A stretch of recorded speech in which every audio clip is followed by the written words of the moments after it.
Catex TV. Today is Wednesday, April 22nd, 2015. My name is Matt Bernat, filling in for Frank Fortunato, who is away today.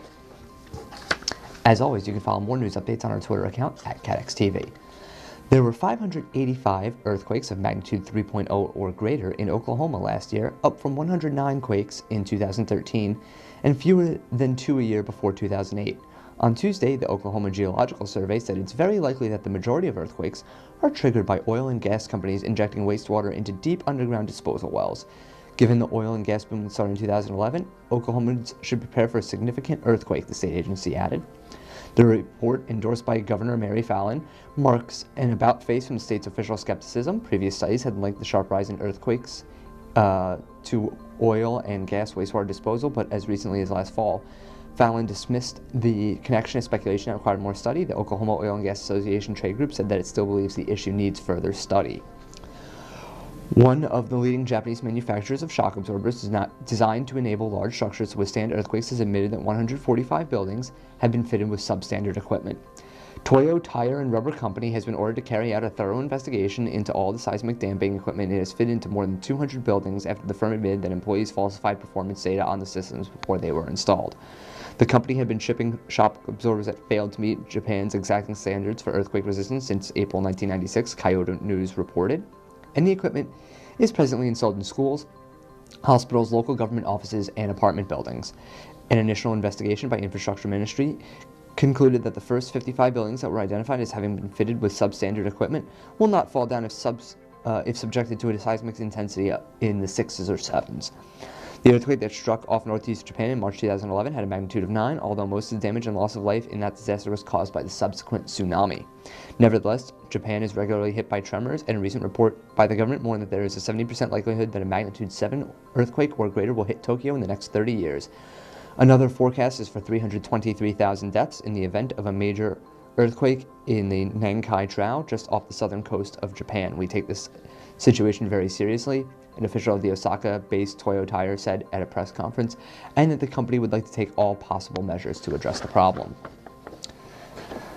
China's work safety watchdog on Wednesday blamed an explosion at a chemical plant in southeast China this month on the factory's management and failings in local government supervision. The April 6 blast and ensuing hydrocarbon fire at the Paraxylene plant in the Fujian province left 6 people hospitalized and renewed discussion on China's social media about the potential dangers of factories that produce the toxic chemical.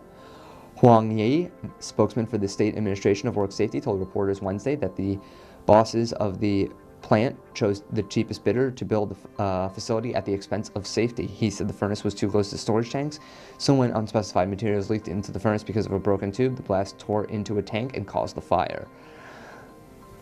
Huang also said that the company and local government had failed to adequately carry out safety management and supervision, and that those who failed would be to uphold the safety standards would be dealt with according to law. The plant in Zhangzhou City is run by Tanglong Fangting, whose parent company is Zhonglu Tanglong Group. A woman at the parent company said that they had no comment and would not provide a contact number to any subsidiaries.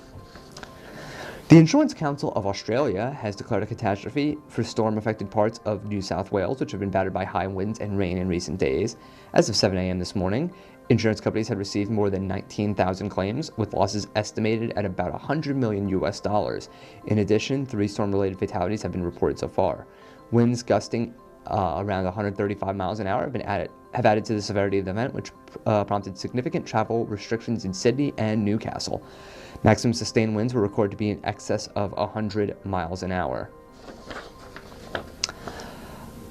ICA CEO Rob Whelan said a catastrophe had been declared to enable industry resources to be fully harnessed to assist the affected communities. And he expects that the number of claims will quickly rise as homeowners and business assess the damage to their properties and lodge claims with their insurer through their insurance broker.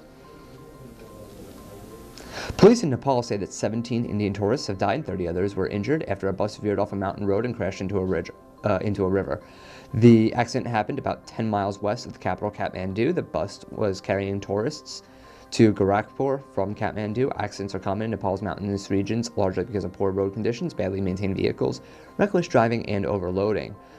A police officer told the Associated Press news agency that the bus veered off the highway and plunged nearly 1,000 feet before landing in the river.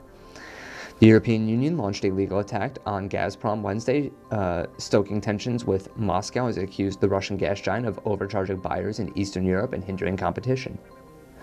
European Commission antitrust Margaret Vestager said Gazprom was borrowing EU clients from selling on its gas to other states, a particular concern in recent efforts to aid Ukraine and pressuring governments to back its pipeline interests. State-controlled Gazprom is a vital supplier of energy to Europe despite the EU's frequent political disputes with Moscow. The Commission's investigation opened in September 2012 and initially covered Poland, the Czech Republic, Slovakia, Hungary, Bulgaria, Estonia, Latvia, and Lithuania. Relations with Russia and Gazprom in particular have since been poisoned by the East-West confrontation over Ukraine. Gazprom is dominant in all these markets, EU Competition Commissioner Vestager told a news conference.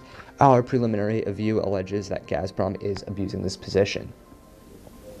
That's the news for today. Thank you for watching. If we have any important breaking news, we will come back on and tell you. As always, stay tuned to our Twitter account at Catex TV for more news updates.